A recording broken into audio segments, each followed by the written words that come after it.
Magpapasaklo si Senador Bato de la Rosa sa Korte Suprema sakaling magpadala ng warrant of arrest ang International Criminal Court.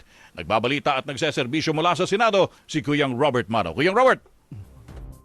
Tony, walang balak si Senator Ronald Bato de la Rosa na magtago sa kabila ng kaliwat ng ulat na malapit nang lumabas ang warrant of arrest ng International Criminal Court laban sa kanya at kay dating Pangulong Rodrigo Duterte. Sabi ni de la Rosa, wala naman na siyang magagawa kung lalabas ang warrant, pero inihahanda na nila ang legal na hakbang na gagawin sakaling mangyari ito.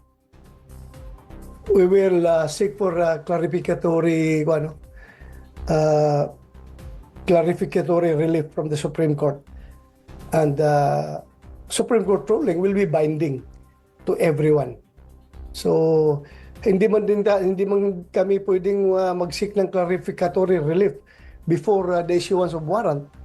Kasi wala ring ika-clarify ang Supreme Court kung walang warrant na lumabas.